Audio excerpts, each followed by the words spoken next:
welcome to Playwright, a podcast about creating and sharing new ways to play. My name is Ryan Hamann, also called H. Pika-P. I'm Pikachu, also known as Pikachu. No, I'm Ryan Quintal. Pikachu. Has to be. Yes. H, I'm playing a lot of Pokemon. It's got me. That's surprising given how excited you were about Smash Bros. Last week. Well, you know what? I gotta tell you. It's yesterday's news now. I know. Moving on to bigger and better things. No, Smash is still not out for us in our pastime period, right? So I've been playing this Pokemon Let's Go, and how much do you know about it? I'm sure a good amount. Yeah, I'm on a lot of the same approval threads. Fair enough. I started playing it thinking, hey, this is just another trip around the block and another rehash of Yellow, and that's fine. That's what it is. But I didn't take into account how much I would enjoy the quality of life improvements. I really think when the quote unquote proper Pokemon game comes out next year, and if I'm getting into random encounters and I can't see these Pokemon in the wild and all this extra stuff, I think I'm gonna not like it as much. There's a lot of a big deal made out of the things that are missing from this version of the game. Are there things other than the one that you mentioned that they added to it that you really feel makes a positive difference? Being able to have a second player kind of join in as like a fun afterthought is a great way. It's like Jessica and I have played actually a bunch of the game like that with just a second person. They pop into the screen like a companion Pokemon, so I keep calling them my heaven friend. You just drop from the sky. And this person drops in from the sky and they're just gonna follow you around. But I really do, as much as I like the streamlined nature of it, I do miss encountering a wild Pokemon and like whittling down the health, because there is not a lot of battling per se to be had. Yeah, how do you train Pokemon to get strong enough to fight the gym leaders? Yeah, you just get experience points every time you capture a Pokemon. And when you get experience points, the whole party gets experience points. So they're going like that automatic, like it's cruise control basically. But being able to go through a cave and not run into about 60 Zubats is pretty good. That's nice. Yeah, I can see the appeal of that. Anyway, on to bigger and better things, right? Well, that's cool. I'm glad you've been enjoying that. In the time that you've spent fighting Pokemon battles and doing a lot of the repetitive tasks, I'd imagine you've had plenty of time to think about video game pitches. It's true. While I'm busy catching, I'm also busy planning and pitching, and I've got one for you today. All right, go for it. So I would like to see, this could be attached to the franchise, maybe not, but a holiday expansion / sequel to Octodad, Deadliest Catch, a game that we talk about quite often, where you are tasked being the Octodad, dangling around Christmas decorations and decorating a house in time for the holidays. All right, starting the clock there. This is cool. You know that I do love Octodad. And, one of my absolute favorites. I think it's such a clever premise and such a charming implementation of that premise. What is it that we're bringing to this? Let's think of something new mechanically other than just the silly fun of putting this interesting character in a different location. I was wondering if there could be, and I didn't work out the details, so it's like a surface level idea, but I was starting to write down and play around with the idea of maybe based on how many like cars or passersby admire your house, you could earn footage, and not footage like film footage, but feet of Christmas lights. So you can kind of continuously drench more and more of the house and surrounding yard in Christmas lights as you impress people. But I don't quite know how the scoring would work or how you would kind of keep track of that.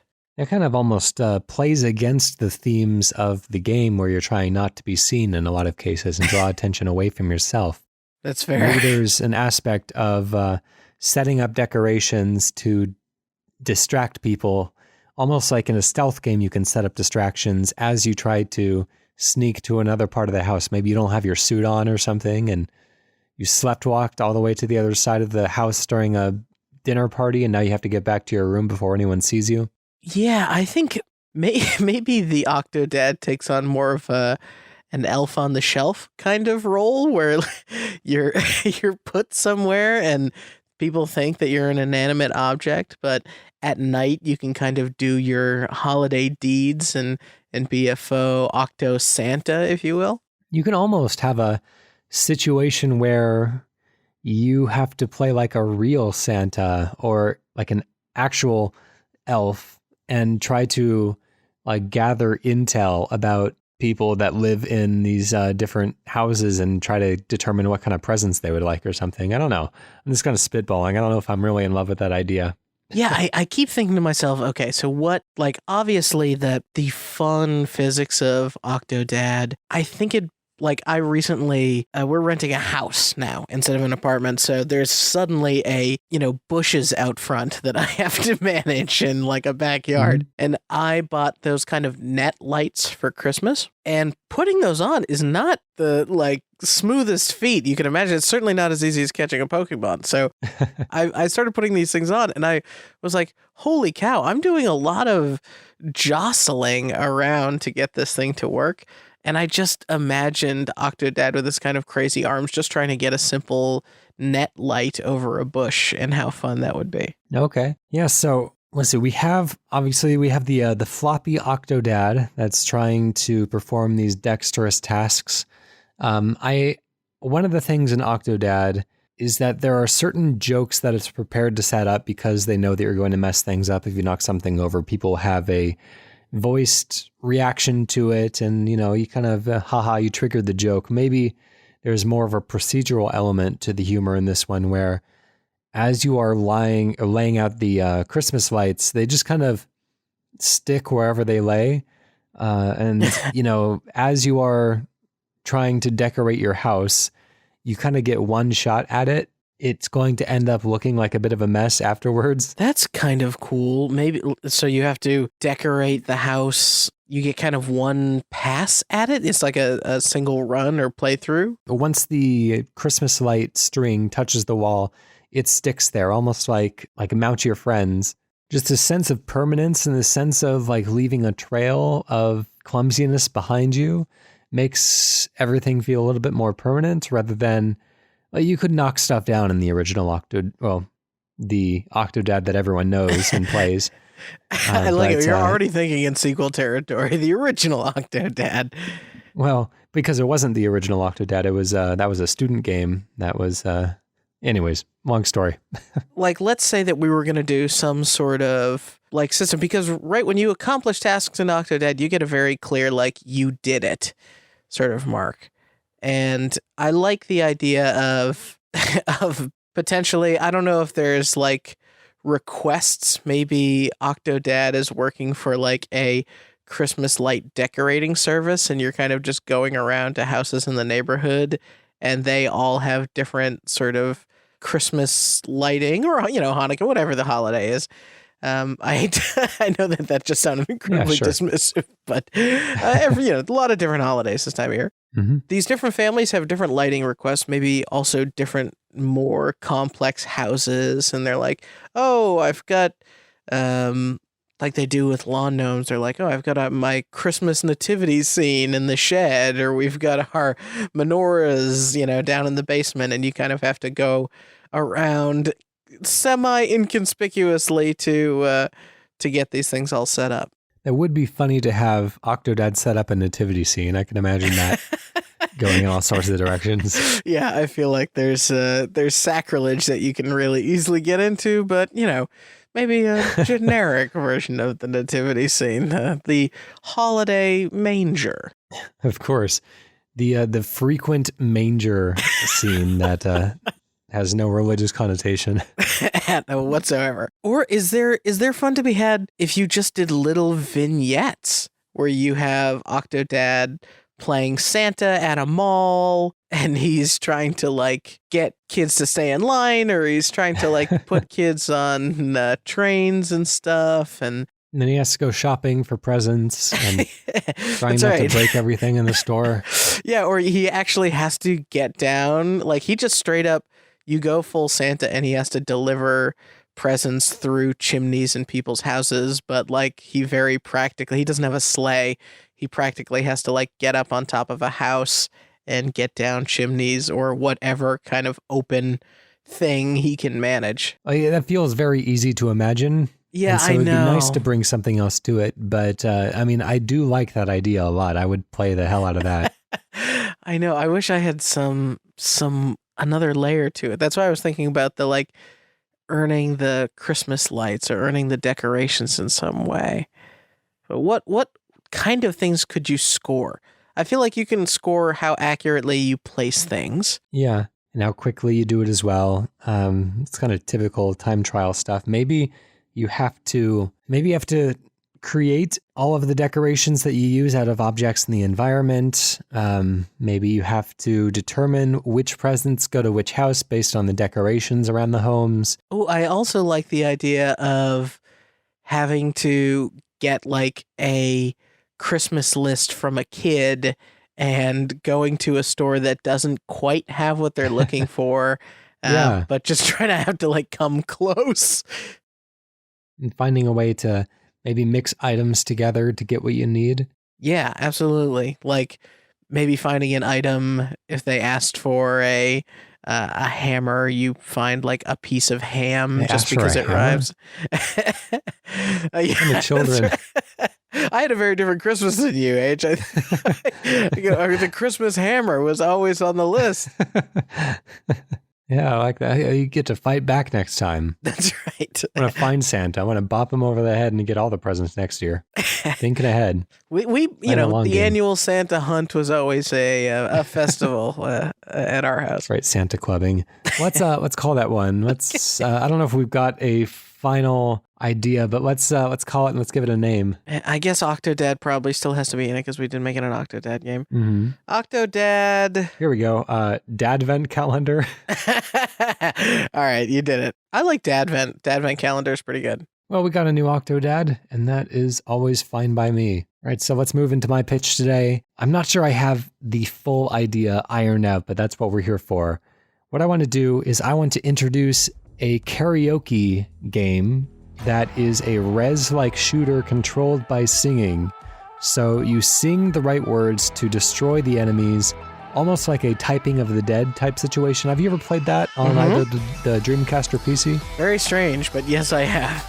Yeah, it's basically just reskinned House of the Dead with words overlaid on the zombies, and you have to type out the words, and if you do it quick enough, then the zombies get shot before they can attack you. But I'm thinking, have a karaoke type game where you sing songs and all of the words are overlaid onto enemies that you have to destroy, and maybe there are situations in which you want to avoid destroying certain enemies by skipping certain words in the song, and being clever situations like that make you think on your feet a little bit more than just getting in there and singing a song. So let's open that one up. I love this. I feel like we've pitched something similar in it that you were using like either tone or right, yeah, or something. I pitched one where, pitch, that's appropriate, where you use the pitch of your voice to guide a ship around a physical space. But right now, I want to do something that's more like res, where movement isn't really important. It's just kind of the aiming reticle and,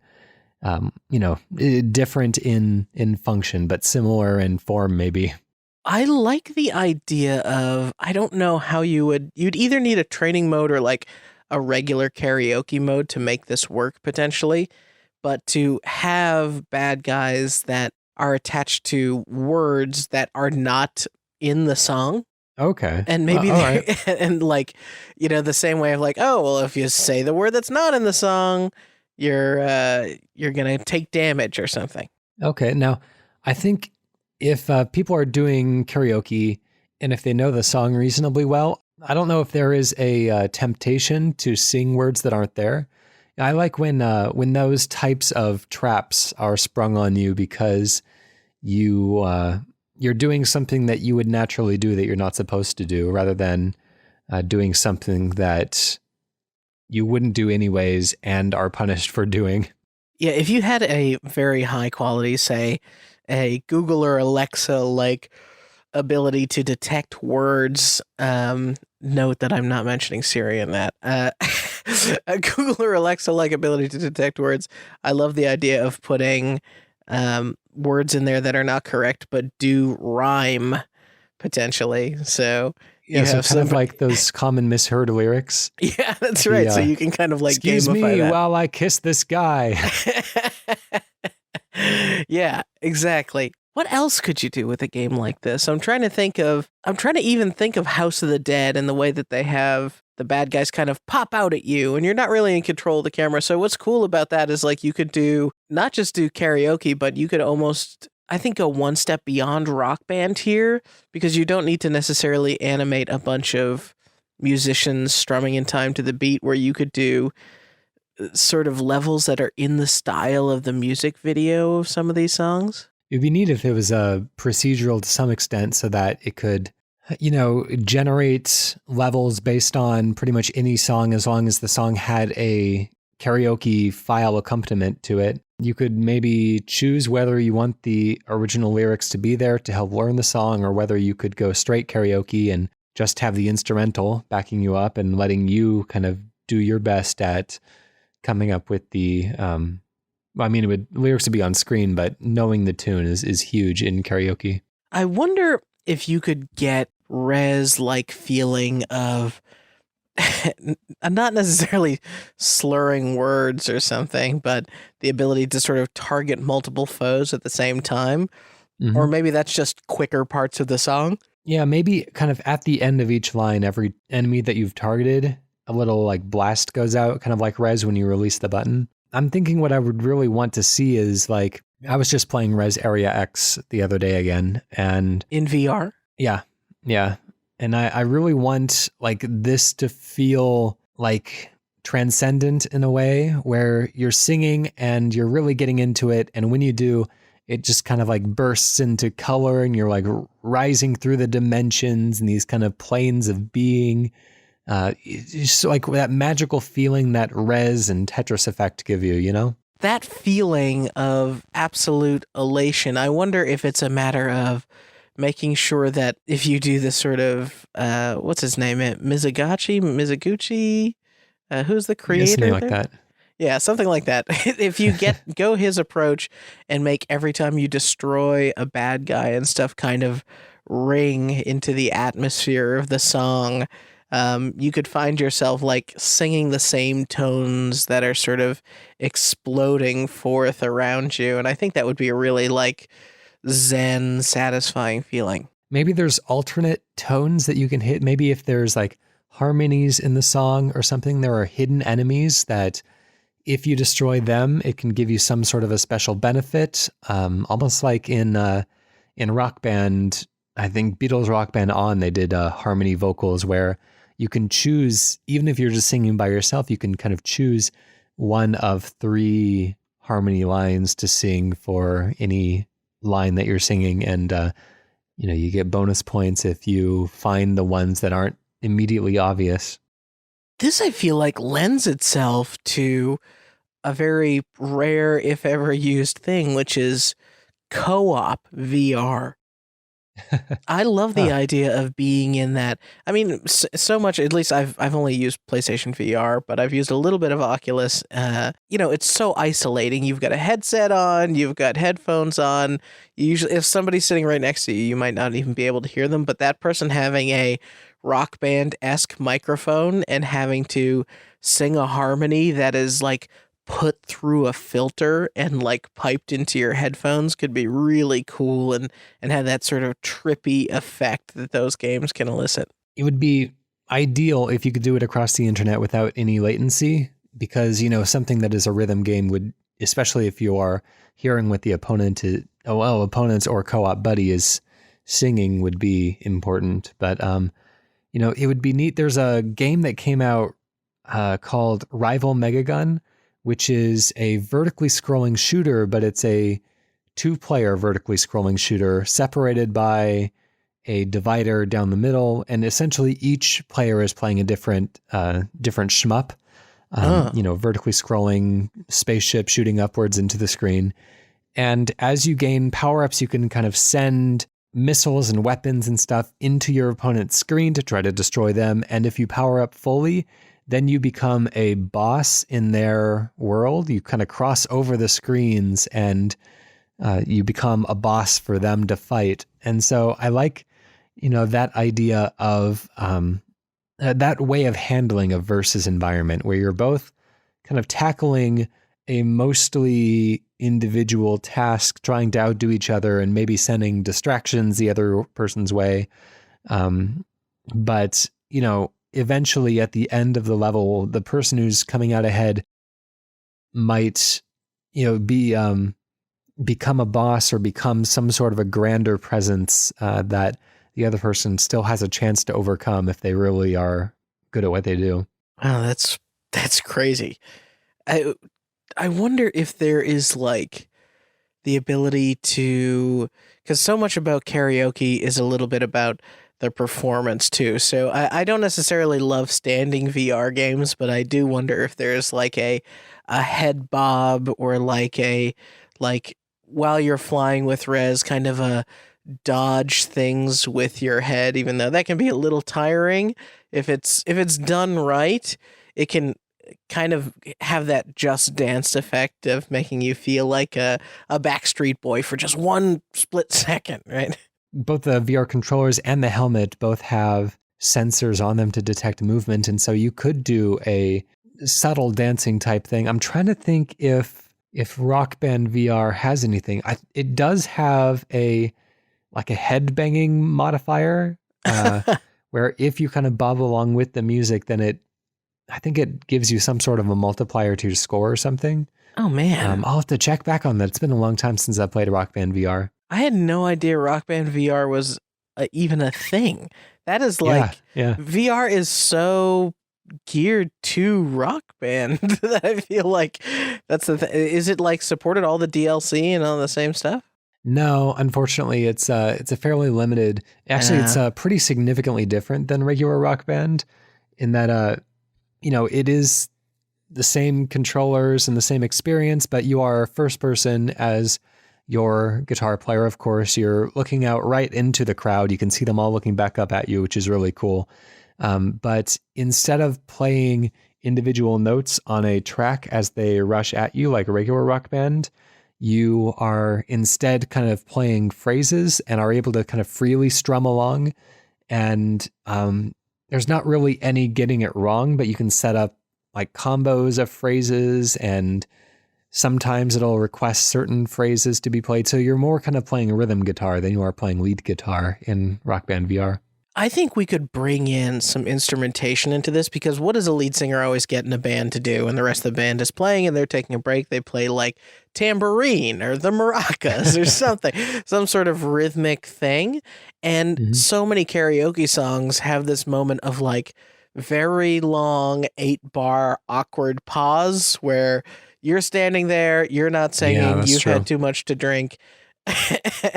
And wouldn't it be cool in that moment for like in one of your, touch controllers or move controllers for it to like summon up a set of instruments that are very shakeable or a little bit like, I think, what is that game? Beat Saber? Yeah. I sound like a 70-year-old man. What is the game you play? So maybe there's some like Beat Saber element to it too. So you're kind of singing / kind of whack-a-moling at the same time. That could be fun. Yeah. Well, that's enough time spent on that one. Let's close it down and come up with a name. Let's see. I feel like all the names that immediately come to mind are taken, like SingStar, stuff like that. But let's see. It's like you want a name that feels cool. Like I was like, we'll just do like Karaoke Dokie or something like that. But that sounds like very similar to what we did 2 weeks ago. Karaoke Dokie Universe. Karaoke Panic. Yeah, Karaoke Panic's good. Is karaoke is a Japanese word, right? Mm-hmm. What does it translate to? It's a clipped compound of empty orchestra. Oh, interesting. That makes sense. Wow. Okay. I feel like that took me in like a very. I've just learned something here today that took me in a very like serious direction. That's not a bad title. Empty orchestra is pretty cool. I wonder if you did MT like music television. MT Orchestra. Okay, that's fine. That's just crazy enough to work, I think. Let's just Why not? call it there. MT Orchestra, let's move on to a pitch from the community. This comes from our MT Orchestra. I don't know what that means. No, but I like the sound of it. This was posted on our website. That is playwrightcast.com/pitch. Takes you straight to the pitching portal, which sends us an email of your pitch, which we're going to read now. This comes from Jason Estey, who says, a battle royale combined with a single-player RPG. The game would start out as a single-player game where your character is just a regular Joe in a suburban town, but a mysterious being says you are the chosen one and must defeat the evil monsters that have been emerging. As you play and fight the monsters, you develop and improve powers like flight, strength, laser eyes, etc. But after a few hours into the story, you're pulled into another dimension where other humans were also told that they were the one. This is the superhero battle royale. It turns out the mysterious beings were aliens that are manipulating humans. Each alien chose a human to train into a superhero, to then be put in an alien's gladiator-like arena. At this point, the player spends their time between modes. When in Royale, the surface goal is the usual, be the last standing, but your secret goal is to scavenge the world for materials you can bring back into the single-player game to fight off the aliens. Maybe the materials can be engineered together into the aliens' weapons. This would turn the Battle Royale mode into as much a stealth game as a fighting game, as you want to collect as many materials as possible before you're killed. Then, naturally, in single player, the story turns into humans fighting against aliens. Maybe you could even invite players you find in the Royale mode to join you in your narrative mode as part of your resistance. Very cool. Starting the clock there. What I love about this, and thank you, Jason, for writing it. What I love about this is idea of any permanence whatsoever. So many games as a service are so geared around just like, no, you get nothing, you make no progress. If you want to get anything permanent, pay us money. And the idea of, and it's all cosmetic, by the way, or most of it is. So the idea of being able to actually earn something outside of experience, which is really just a fancy way of saying a number goes up, right? In a battle royale game is really interesting to me. I like the idea because of this kind of split between the two different modes.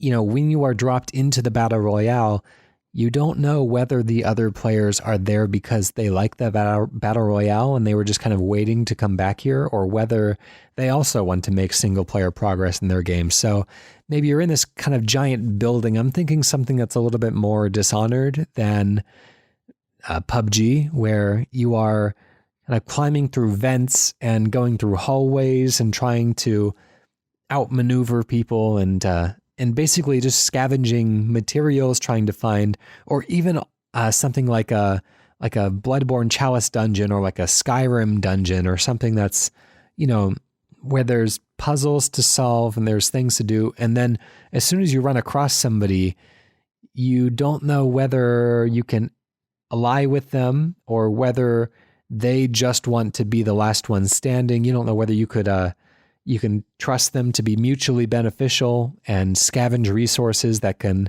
help both of you in the narrative adventure, or whether they want to be the grandest in the arena, take going for the number one spot in the battle royale, and are going to start shooting at you. So this uncertainty of other players' goals. I like that too. And, you know, I hate to like just ape up another game. Ape up is not a term, but I said it anyway. I hate to ape another game here, but The Division had something a little bit like this. Okay, yeah, you know, where you that's kind of true. had that dark zone and there was computer players and people were looting and you could get to drop zones. I think that that's interesting to maybe have the idea of being able to escape to a drop zone, but a drop zone would be like how battle royale games usually handle like equipment crates falling from the sky of like, oh, there's an evac helicopter here for like 5 minutes or whatever, and there's a reward for being the last person left in the match, so you don't necessarily want to leave,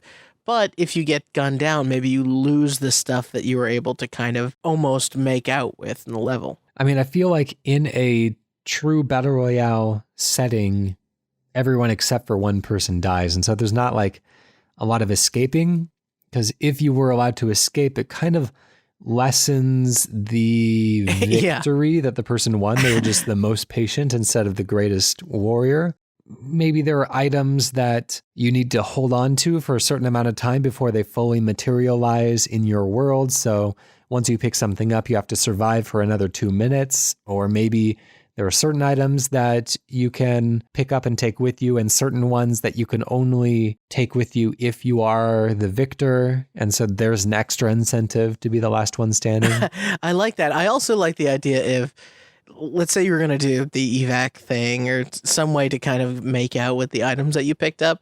The idea of dropping a crate of like high value items like in the proximity of that thing. So you're kind of drawing all the combatants near you as you're trying to sort of get through this evac undetected. Like make that just like make it very hard to do essentially, or maybe undesirable in some way. Because I know like my own play style is that when I play the Division, I didn't want to go to the Dark Zone at all. And like, they're like, well, that's where all the best stuff is. And the same thing with Destiny. They're like, play all the PvP. That's what lasts forever. And I'm like, well, I just want to play the co-op stuff. That's where the other players are too.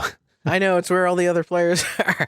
So I like the idea of this single player game where you're kind of a manipulated / chosen superhero that's forced to fight gladiatorially. But I would love if there was maybe some way to potentially fight the CPU or opt out or make the progress even if it's slower by yourself. Yeah, of the pitch, I think the superhero part is maybe the part that I'm not feeling yet. And we can, I'm happy to be convinced of it, but so far it seems to me like when you are choosing power sets and leveling up, it feels like just because there would be somebody that spends their entire time min-maxing, that it would lead to an uneven result when everyone is kind of tossed into the battle royale setting, that it would either force you to also spend all your time kind of mindlessly min-maxing in a way that's not really that fun, or it would severely leave you, underpowered when you come to those PvP sections. It'd be nice if we had some way of, tracking somebody's progress in the single player game and giving them some sort of, not necessarily reward, but at least acknowledgement of what they've done without drastically upsetting the power balance. And I think if you have something as, severe as superpowers, that it's hard to not upset that balance. Yeah, if you were going to go just straight like gunplay, I could see essentially earning like gun parts, and you get a different amount of parts depending on how successful you are. And the battle royale is set up in such a way that when the aliens take you to the battle planet or whatever their portal is that gets you there, it's a, let's go full monetization on this thing. All you can take is your clothes, and you can't take any of your equipment that you've kind of amassed in single player. So now everybody kind of gets evened out in the way that a battle royale needs to be balanced in that way. But then you get depending on where you came out of the 100, out of the 50, whatever the number is, where you ranked, then you get a different amount of rewards, which is essentially, equipment to upgrade your stuff in the single player. Yeah, so we've got a lot of rewards going that direction, but I'm not sure yet what kind of effect the single player has on the multiplayer. I was thinking almost like the type of setup that you have in Saints Row 4, I think it is, in which you are a human that is a regular human stuck in a alien vessel, and you have basically, you're still in a Saints Row game, but you have basically real human abilities, which is to say nothing all that special. But when you are kicked into the simulated world, it's essentially like the Matrix, where you become a superhero. And, maybe there's some aspect of the abilities that you've amassed are amplified in this battle royale world, but I don't want to give anyone like an amazing advantage over anyone else because that would really drastically affect the way that you play the other mode. I don't want to like totally pivot on Jason here, but he's pitched something here that I think is equally appealing and fun to think about, which is a superhero battle royale. I don't know if other people are doing that, but battle royale as a genre has kind of carved itself out as a, I don't want to say grounded because Fortnite isn't exactly grounded, but you know, you can run and jump, and if you want to go fast, you need a vehicle. Like the idea of putting a bunch of like supermen in an arena, like, and supergirls and all this stuff, and people being able to like throw buses and amass huge chunks of land and like pick up massive objects and use laser eyes and freezing breath, like, and maybe you never pick up, I mean, I was gonna say you never pick up a weapon, maybe you could pick up certain types of equipment, but like all of the equipment you get in a battle royale, I feel like lends itself to different play styles. So like some people are just snipers, some people are just, you know, whatever. So what could we do with this, maybe borrowing from the single player side of it, that like could suggest a play style? Could you like find yourself into a play style in the single player game and have that carry over some way? I think one of the difficult things about the prospect of a superhero battle royale is that it's really difficult to make a superhero, even a single player game, actually feel good. In this type of game, you either get a bunch of superheroes that feel kind of similar to one another, like Marvel Ultimate Alliance, I like a lot, but it is just a reskinned Gauntlet Legends, and it doesn't, I mean, there are aspects of each hero that are represented, but you don't feel like a superhero necessarily, versus, you know, the ones that do really well, like, you know, Spider-Man or Batman Arkham Asylum, like they are very singularly focused around one individual hero. And so maybe that's kind of an interesting thing that now that the Marvel video game universe is starting to pick up, they've indicated that Spider-Man was kind of their first step into a new generation of video games. They want to kind of own a corner of that space like they do the cinematic market. Maybe there's, you know, with each individual hero getting that Spider-Man level of care and attention, eventually we're going to have crossover games in which we have these excellently designed heroes that that can come together and have the benefit of having thousands of man hours perfecting every aspect of them.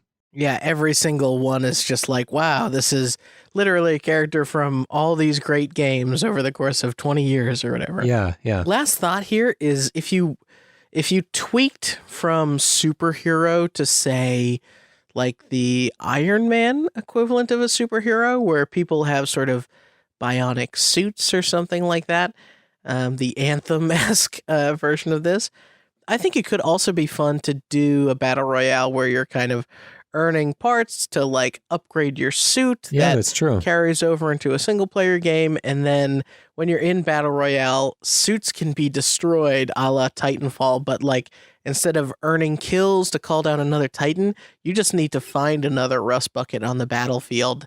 So maybe you start with your souped up suit, but then that can be destroyed, and then you're kind of in loner suits that are littered across this landscape. Yeah, that's cool. Well, let's close it down. Let's come up with a name. I don't know what the game is now. So, yeah, sorry. We did that a lot today, didn't we? Let's I think we spent the most time with this like alien concept of a single player multiplayer split. So let's come up with a name for that. I'd hate to like have it just be as plain as Galactic Royale, because you almost don't want to. It seems like Jason doesn't want to give away what it is necessarily until some amount of way through the game. Do something like Skies Above. Skies Above is cool. You could also go full Superman and do like speeding bullets. Except there's no guns, right? Oh, I guess there are in this. Yeah. Well, maybe. There's guns in the single player, and then you are the speeding bullets in the multiplayer. There we go. That kind of works. That's fine. I don't mind that. Welcome to Playwright. We're what, 76 episodes in 77? We're at, that's fine. That'll do. The ringing endorsement. Fly right off the shelves. All right. Well, let's yeah, that was a submission again from Jason Estey.